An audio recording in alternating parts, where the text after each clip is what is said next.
I'm Jerry, and we are the Military Collectibles Shop.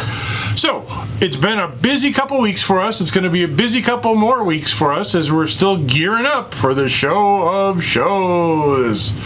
Ooh. Yeah. So that's great. Today we're actually packing for the Badger Military Show, which is a nice show that happens in the Badger State, Wisconsin. I'll be right back. Every time I say Wisconsin, that happens. You were just talking about going to the Badger Show. Oh yeah, so we're packing up for the Badger Military Show. A nice little local show. Support your local shows here in the state of Wisconsin. That's great, but it's a little bit of a pain because it's in February, the same month as the show of shows. And usually in Wisconsin here, we have a lot of snow in February, and it's usually really cold. It's almost the coldest one of the coldest months, yeah. But we've had a strange winter. Thank you, global warming. Yes. It's not such a bad thing. Whatever they do to promote it, right. I'm going to do that. Because, yeah, it's I want to get more incandescent light bulbs. And carbon fluorocarbons. Is that a thing? I don't know. Anyways, okay, so we're getting ready for the show, but we wanted to share with you some of the new stuff that did come in, because as always, there's the new stuff just keeps piling up. And so before we pack it up and shove it in the warehouse to be lost and gone forever, we thought we'd share it with you so that we can at least review some of these videos ourselves and look at some of the cool stuff that we had bought. Oh, that's cool stuff. Right. Wonder where that is. Hold, please. No, that's okay. Oh, that's you're not taking that one? No, that's just a text. Okay. All right, so we got, again, a couple different eras, some random stuff, some stuff that came into us, some stuff that was sent to us. Wow. Well, we should start somewhere. All right, I'll start with this. That's a cool helmet. Yeah, this is cool. This is a World War I German steel helmet, model 16, that's been camouflaged. Still in the original garage found condition. I'll probably at least give it a wipe off of some of the dust, just to clean that up a little bit. But if you spray it with some furniture polish? Then it'll smell like lemons. Yeah, I don't recommend that, but some people do. I don't. But this is cool. Nice, again, World War I tortoiseshell camo. But very, very common in the trench warfare of World War I. All right. Is this stuff part of it too? Yeah. All right. Look at, we got this really cool eagle. It's like a wall eagle. Doesn't have any hangers on it anymore, but I think it's made out of solid brass. It's heavy and yeah, that's cool. Real early party eagle. Probably pre RZM. From the early 30s, I would think. I've seen a lot of reproductions of these, but this one's definitely not a reproduction. And a lot of the reproductions have like a solid back to them, so that the swaz is not cut out. All right, kind of in that same vein, we got a little desk bust of Charlie Chaplin. No, that's not Charlie Chaplin. But whoever this guy is, there's a nice little desk bust of him, marked by Schmidt-Hofer. We've actually had this version before, so it's again a nice earlier piece that shows him in the early political brown shirt.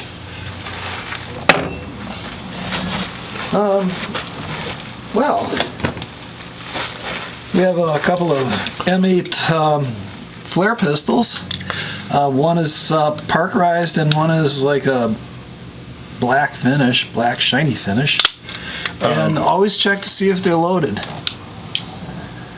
Nope, but we might be. As recently seen in Masters of the Air, these were designed to fit into the hulls of the bombers because there was a port where you could lock the flare gun in, so you could be sure and discharge the flare outside the plane. Because I imagine at some point somebody tried to discharge a flare out a window, and that probably didn't work out so well. So they came up with the lug system to be able to mount it inside the plane. But yeah, those are cool. This one's dated 42, and this one's dated U.S. property. it's on the top of the triangle. Nope, I got nothing. Huh. CECV. No, it should be right underneath that. I don't know. Oh, are you blind or something? Hey, it's not dated there. Right. Wow. But those are cool. Army Air Force stuff, always nice to find. Here, why don't you show some of that stuff? Well, look at, I'll work on opening this we got box. a collection of stuff, and we got 9 first-class Iron Crosses. These are all ground dug. A couple of them are missing the pins. A lot of them that it's splitting apart because the iron rusted away.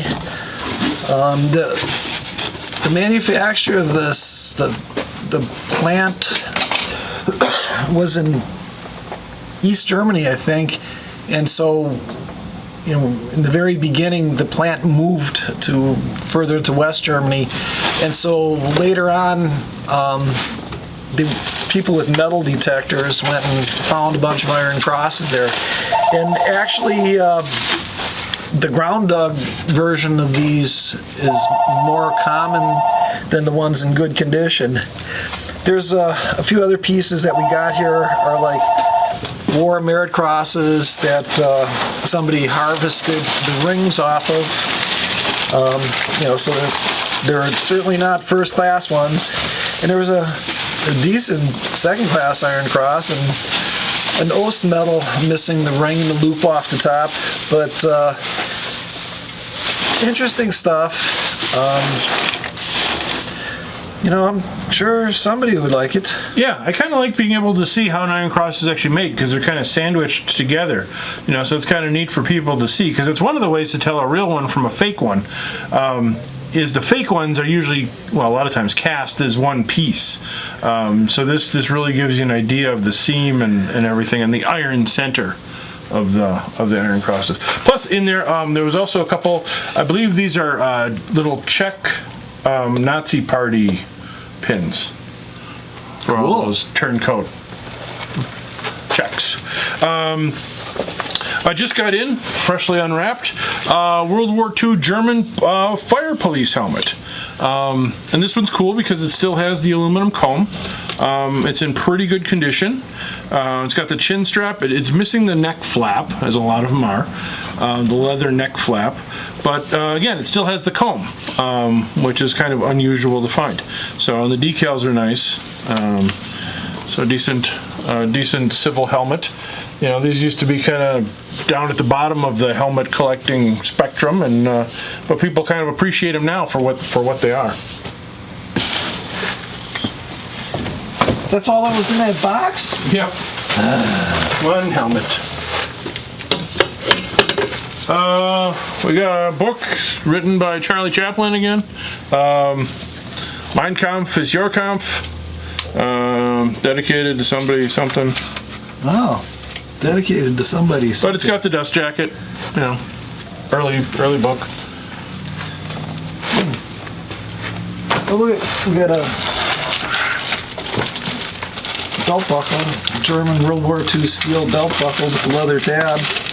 Not for you, Dudley. This is not of Dudley quality. Yeah. It looks like it's been through a war. But it's real. Yeah. It's still got the leather tab. Maybe you'll want it. I don't know. Somebody will want it. Okay, this is kind of cool. I was able to get these. Those of you who've been playing along for a while,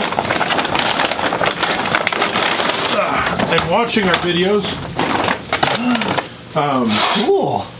Yeah. These are some of the artwork pieces from Al Jaffe, who made airplanes paintings during World War II and sold them. What's cool about these, not those two, but these three, is these are actually original artworks. These are actually painted. Those first two that I showed you were prints, because they realized at some point that they could make prints a lot faster than he was able to kick out original art. So they just took some of his original art and made it into prints. But I like collecting the original artwork. So I'm not sure how many I've got now. Wow, this is cool. Maybe 6 or 7. Yeah, all very early planes. These ones happen to be, these two are British, this one's American. But a lot of, with the early camouflage schemes and the early paint colors. But just very cool. Those of you old enough to remember, Jaffe actually did a lot of the art, him and his brother, it was Harry and Al Jaffe. And they did a lot of work for Mad Magazine. Cool. So if you fold up any one of these planes, wow, you get a picture of Richard Nixon. Wow. Yeah. Good luck on that. Right. No, we don't do that. But I was very happy to get those again from my own collection. You know, you never know when lightning's gonna strike. That's cool. I was wondering about that. We got in some other helmets. This one's a French M51. You know, apparently a US M1 and a Mushroom got together and they made this helmet. But hey, the French people who do French stuff like that. This is a French style Speaking helmet. of French, actually I think that is French. I think that's World War I. But it's got kind of a different liner that the guys were arguing about. Yeah. I think it's World War I, but it's probably an early one. It was probably one, because these were they actually didn't have helmets when the war started, so they just had cloth caps, and the firemen had metal helmets, so they started to use the firemen's helmets, which were, it was just a piece of tin, really. You know, that explains the kind of central comb, yeah, as seen on the German fire helmet. And so, you know, they improved it, but with these things being riveted together, you know, I think like a concussion of things are going to come apart and poke out your eyes or something. But it's still a cool helmet. And then we got in a British, kind of the other end of the spectrum, British Mark 6 Kevlar with the camo-y top thing. Wow. So kind of neat looking. We got this heavy bronze eagle sitting on a, well, maybe that's just his big feet. It's kind of like a rock or something he's sitting on. Cool. Standing. Early bronze piece, whatever it is. It's we think it's too heavy to be a flagpole topper. It could just be a patriotic something. There's a threaded hole in them. Some people have suggested a flag. I don't know. But it's cool, whatever it is. That's one thing neat about being here at the Military Collectible Shop is we're constantly learning and we're constantly seeing new things that we never saw before. So it's one of the things that makes it fun coming here. As is hanging out with you guys. So we appreciate you guys watching the videos. We love getting the comments and the emails and talking to a bunch of you. So that's really cool. But thanks to all of you who watch, even those of you who consistently give us a thumbs down. As a friend of mine reminded me, hey, even those guys who think you suck are still subscribing. That's awesome. We hope to see you soon at the Show of Shows. Actually, I'll see you soon at the Show of Shows. Mark will be here holding down the fort. Yes. Yay! Well, it is what it is. You have to play the hand you're dealt. They say if you want to hear God laugh, tell him what you're going to be doing this afternoon. But But so keep the cards and letters coming. As always, thanks for watching. Visit the website, militarycollectibleshop.com or militarycollectorshq.com. They'll both get you to the same place. It's just the same website. You can always email us at militaryshop@yahoo.com. And I think that's all we got for now. Okay. Until next time, I'm Mark. and I'm Jerry, and we are the Military Collectibles Shop.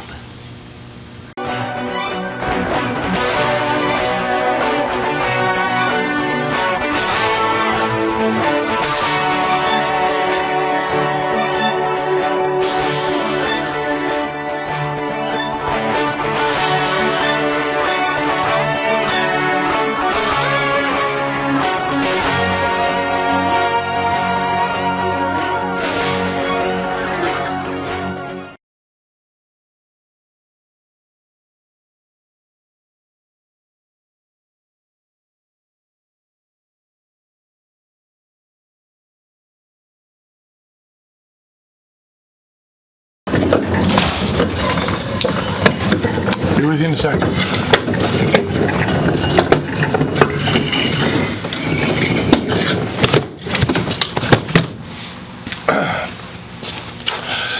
All right. Well, I just finished up loading in from the Badger Military Show. So overall, it was a successful show.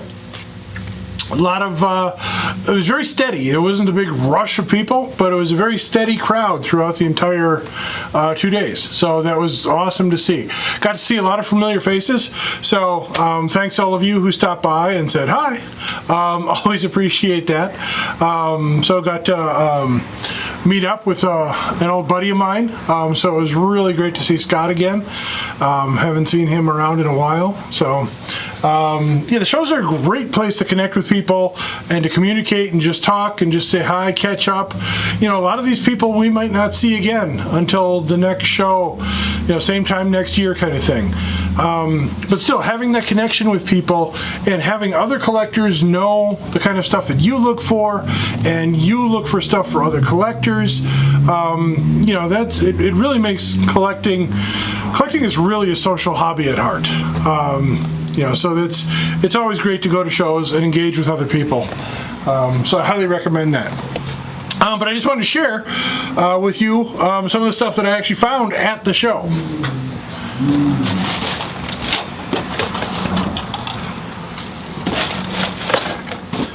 So, all right.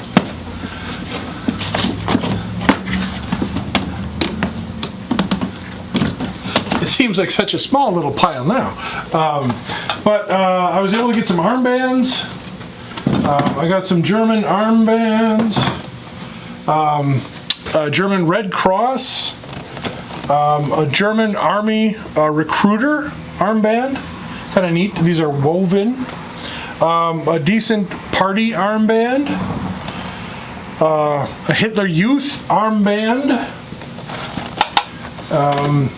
Then from another guy, it doesn't matter where they came from. A couple different sources. We'll just go with that. Another party armband. I don't know if this one has the tag or not. No tag. Luftwaffe sport shirt eagle. A German veterans armband. I believe that's the Kaiftauser Bund. A nice, really nice wool party armband, very similar to the construction of the SS armbands, and another neat Bevo. And I always like these Bevo ones because the inside of them is sort of the reverse of the outside of them. But it just always kind of looks cool to see it in a different, kind of in the negative, if you will. Got a nice tabbed buckle. And this one might be of Dudley quality, so we'll see. I picked up a couple infantry assault badges, but our one buddy collects them, so I showed him a couple, and he needed 2 for his collection, so I only have Well, I shouldn't say I have only one, because I got another one from another guy. So I have two infantry assault badges. So those should be going. Got the trifecta of the War Merit Crosses and Medal. So the War Merit Medal, which was actually issued to like factory people, very similar to the USE Award. The War Merit Cross without swords, which was given for war meritorious service in a non-combat situation, and the War Merit Cross with swords, which was given for obviously meritorious service within a combat situation. So those are always